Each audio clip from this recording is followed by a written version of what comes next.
Assalamualaikum warahmatullahi wabarakatuh. Kisah Ashabul Kahfi, yaitu 7 orang pemuda beriman yang ditidurkan selama 309 tahun dalam gua. Kisah Ashabul Kahfi menceritakan 7 pemuda yang beriman kepada Allah dan ditidurkan dalam gua selama sekitar 309 tahun karena mempertahankan keimanannya.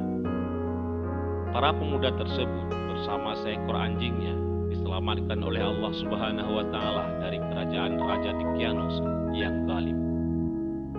Gua tempat para pemuda mengungsi itu berada di kota Yaman atau sekarang yang disebut dengan Yordania. Kisah Ashabul Kahfi atau 7 pemuda penghuni gua itu diabadikan dalam Al-Quran, surat Al-Kahfi yang berarti gua. Artinya, kami ceritakan kisah mereka kepadamu wahai Muhammad dengan sebenarnya. Sesungguhnya mereka itu adalah pemuda yang beriman kepada Tuhan mereka, dan kami tambahkan kepada mereka petunjuk. Dan kami telah meneguhkan hati mereka di waktu mereka berdiri. Lalu mereka berkata, Tuhan kami adalah Tuhan langit dan bumi. Kami sekali-kali tidak menyeru Tuhan selain Dia.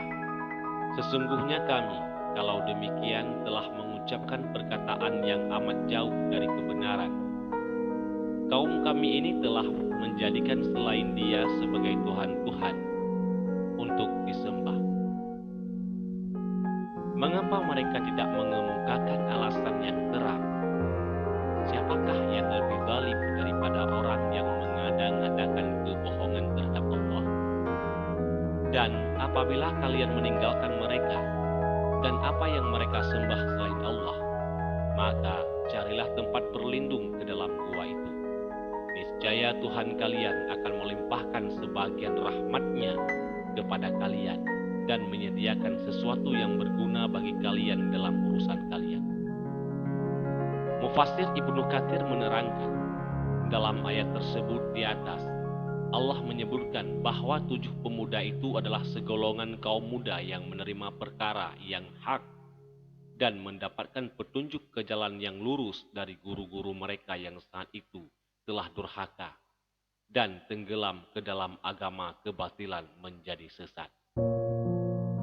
Kalangan mufassirin, baik dari golongan ulama salaf maupun khalaf, bukan hanya seorang dari mereka mengatakan bahwa mereka terdiri atas kalangan anak-anak para pembesar kerajaan Romawi dan pemimpinnya. Disebutkan pula bahwa pada suatu hari mereka keluar menuju tempat perayaan kaumnya. Setiap tahun, kaumnya selalu mengadakan perayaan di suatu tempat yang terletak di luar kota mereka. Mereka adalah para penyembah berhala dan tagut, dan selalu mengadakan kurban penyembelihan hewan untuk berhala sesembahan mereka. Raja mereka saat itu adalah seorang yang diktator lagi keras kepala bernama Dicyanus. Raja Dicyanus menganjurkan rakyatnya untuk melakukan hal tersebut, menyeru serta memerintah mereka untuk menyembah berhala dan berkurban untuk berhala.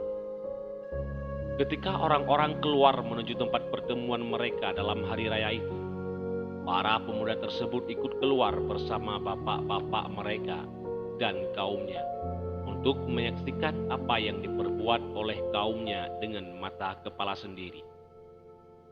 Setelah menyaksikan perayaan itu, mereka mengetahui bahwa apa yang dilakukan oleh kaumnya, yaitu bersujud kepada berhala dan berkurban untuknya, tidak boleh dilakukan kecuali hanya kepada Allah yang telah menciptakan langit dan bumi.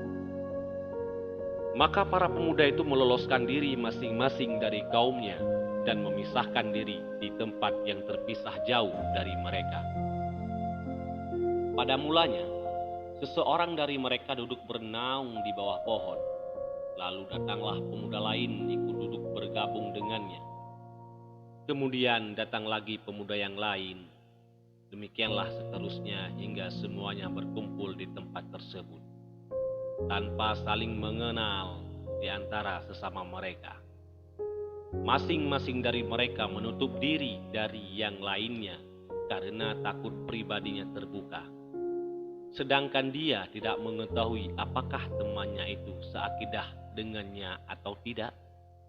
Akhirnya salah seorang dari mereka memberanikan diri mengatakan, "Hai kaumku, kalian mengetahui, demi Allah, sesungguhnya tiada yang menjauhkan kalian dari kaum kalian, hingga kalian memisahkan diri dari mereka kecuali karena satu alasan. Maka hendaklah kita mengutarakan tujuannya masing-masing." Seseorang dari mereka menjawab, "Sesungguhnya saya demi Allah telah melihat apa yang dilakukan oleh kaum saya, menyimpulkan bahwa apa yang mereka lakukan itu batil. Karena sesungguhnya yang berhak disembah semata dan tidak boleh dipersekutukan dengan sesuatu hanyalah Allah yang telah menciptakan langit dan bumi serta semua yang ada di antara keduanya." Yang lainnya mengatakan, "Saya pun mempunyai pemikiran yang sama dengan apa yang dia katakan." Dan yang lainnya lagi mengatakan hal yang sama, sehingga mereka semua sepakat dalam suatu kalimat. Dan ternyata mereka senasib dan sepenanggungan. Mereka menjadi bersaudara yang sebenarnya dalam ikatan iman. Lalu mereka membangun sebuah tempat peribadatan untuk menyembah Allah. Tetapi kaum mereka mengetahuinya dan melaporkan keadaan mereka kepada raja mereka. Raja memanggil mereka, lalu menanyai urusan mereka dan apa yang sedang mereka lakukan. Mereka menjawab dengan jawaban yang benar dan menyeru raja untuk menyembah Allah. Namun, Raja Dekianus marah mendengar ajakan para pemuda tersebut. Raja memerintahkan para pengawalnya untuk membunuh mereka hingga membuat ketujuh pemuda itu lari menyelamatkan diri dan bertemu di gua. Selama berada di tempat persembunyiannya di gua, ketujuh pemuda itu atas izin Allah ditidurkan selama 309 tahun. Hal ini juga disebutkan dalam Al-Quran, yang artinya, dan mereka tinggal dalam gua mereka 300 tahun dan ditambah 9 tahun lagi. Katakanlah, Allah lebih mengetahui berapa lamanya mereka tinggal. Kepunyaannya lah semua yang tersembunyi di langit dan di bumi. Alangkah terang penglihatannya dan alangkah tajam pendengarannya. Tidak ada seorang pelindung pun bagi mereka selain darinya. Dan tidak ada mengambil seorang pun menjadi sekutunya dalam menetapkan keputusan. Al-Quran Surat Al-Kahfi ayat 25-26. Disebutkan dalam ayat tersebut di atas bahwa ketujuh pemuda itu ditidurkan selama 309 tahun. Mereka kemudian dibangunkan oleh Allah dari tidurnya. Wajah mereka pun berseri-seri dan saling bertanya, "Berapa lama tidur di gua?" Sebagian dari tujuh pemuda itu lalu berkata bahwa hanya Allah yang tahu berapa lama mereka ditidurkan. Setelah itu mereka keluar dari gua dan mencari makan ke kota. Ketujuh pemuda itu kaget karena keadaan kota sudah berubah dan banyak orang yang sudah beriman kepada Allah Subhanahu wa Ta'ala. Tidak berapa lama kemudian, ketujuh pemuda itu meninggal dunia. Ashabul Kahfi ini mengajarkan bagi Muslim untuk tetap berpegang teguh kepada keimanan dimanapun dan dalam kondisi apapun. Wallahu a'lam bishawab.